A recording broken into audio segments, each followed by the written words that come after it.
നമസ്കാരം. അയോധ്യയിലെ രാമജന്മഭൂമി ക്ഷേത്ര പരിസരത്ത് സുരക്ഷയുടെ ഭാഗമായി ഇപ്പോൾ മൊബൈൽ ഫോണുകൾക്ക് നിരോധനം ഏർപ്പെടുത്തിയിരിക്കുന്നു എന്നുള്ള റിപ്പോർട്ടുകൾ പുറത്തു വന്നിരിക്കുകയാണ്. സമ്പൂർണ്ണ നിരോധനം തന്നെയാണ് നിലവിൽ ഏർപ്പെടുത്തിയിരിക്കുന്നത്. ശ്രീരാമ ജന്മഭൂമി ട്രസ്റ്റും അതിനോടൊപ്പം അയോധ്യയിലെ തദ്ദേശീയ ഭരണകൂടവും ചേർന്നുകൊണ്ടാണ് സംയുക്തമായി ഈ തീരുമാനത്തിൽ എത്തിയിരിക്കുന്നത്. ഈ വിവരം മാധ്യമങ്ങളെ അറിയിച്ചിരിക്കുന്നത് അയോധ്യ രാമജന്മഭൂമി ക്ഷേത്ര ട്രസ്റ്റിയായ അനിൽ മിശ്രയാണ്. ട്രസ്റ്റിന്റെ തീരുമാനത്തെ എല്ലാ ഭക്തരും മാനിക്കണമെന്നും അതിനോടൊപ്പം തന്നെ ക്ഷേത്രത്തിൽ ഒരുക്കിയിരിക്കുന്ന ക്ലോക്ക് റൂം സൗകര്യങ്ങൾ, ഈ മൊബൈൽ ഫോണുകൾ സൂക്ഷിക്കാനുള്ള ക്ലോക്ക് റൂം സൗകര്യങ്ങൾ എല്ലാവരും പ്രയോജനപ്പെടുത്തണം എന്നുകൂടി അനിൽ മിശ്ര പറയുന്നുണ്ട്. ഇതുവരെയും അയോധ്യയിലെ രാമജന്മഭൂമി ക്ഷേത്രത്തിൽ മൊബൈൽ ഫോണുകൾ കയറ്റുന്നതിനോ അല്ലെങ്കിൽ ചിത്രങ്ങളോ വീഡിയോകളോ പകർത്തുന്നതിനോ ഒരു വിലക്കും ഉണ്ടായിരുന്നില്ല.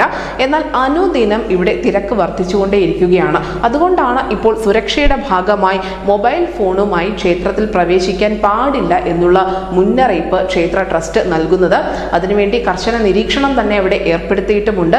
ഒരു കാരണവശാലും ഭക്തർ മൊബൈൽ ഫോണുകളുമായി ക്ഷേത്രത്തിനുള്ളിലേക്ക് കടക്കരുത് എന്ന് തന്നെയാണ് അയോധ്യ ഭരണകൂടവും ക്ഷേത്ര ട്രസ്റ്റും ചേർന്ന് പറയുന്നത്. News desk news India Malayalam.